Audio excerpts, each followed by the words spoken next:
Hey, this is Ryan Swing from Swing Shred Tips. Today, for the first installment of Swing Shred Tips, we're going to cover major 7, major 9, and 6 chords on a 7 string.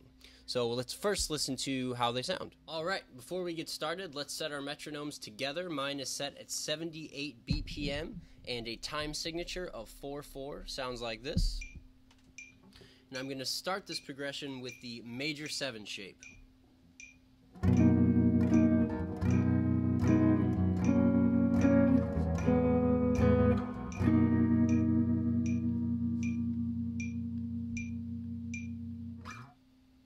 Alright, now that we've heard the tonality of the chords, let's talk a little bit about what's different between the 6-string and the 7-string versions. So, as you all know as 7-string players, the 7-string has an added low B string. So, all I've done is take the 5th out of each of those chords, major 7, major 9, and the 6th, and put it up top on the low B, or I should say down low.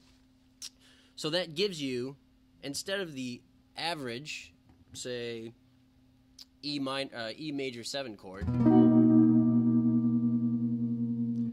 going to take the F sharp out of that chord and put it up here on the B and give you this.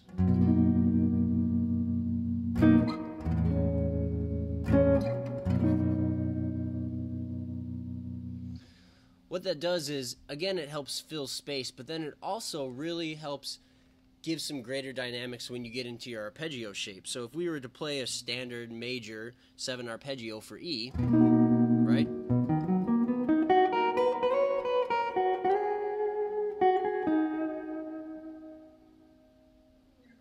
We can then brighten that by playing it on the low B.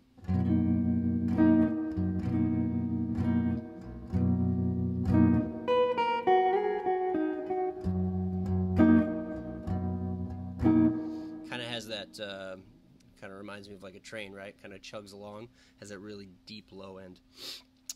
So, interval speaking, what do we have here? For the major 7, we have our 5th on top, we have our E or root note, then we have our major 7 and our major 3rd, and again, remember we've omitted the F sharp out of the chord.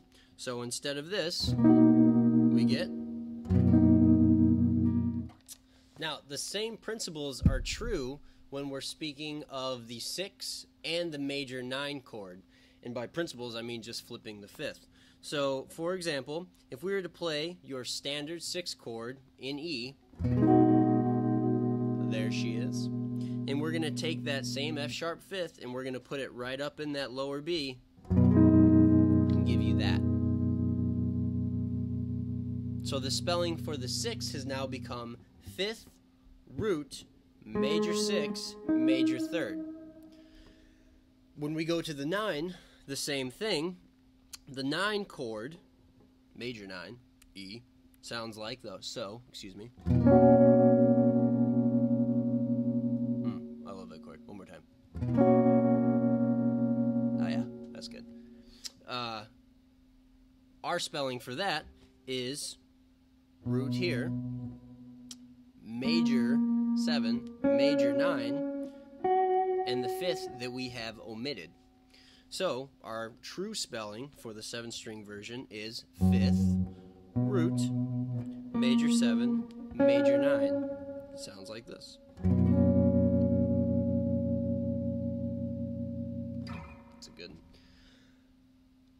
So those 3 principles together, or I should say those 3 chords together, should help you in starting to begin your jazz playing on the 7-string. You know, I remember when I first got the 7-string, I wasn't really sure what to do with it. I knew that it got some cool heavy sounds and it made some neat metal sounds, but I wanted to expand upon that and really kind of try to grow it as a player and a musician. And I think a good way of doing that is doing a lot of exercises where you take the spellings of chords.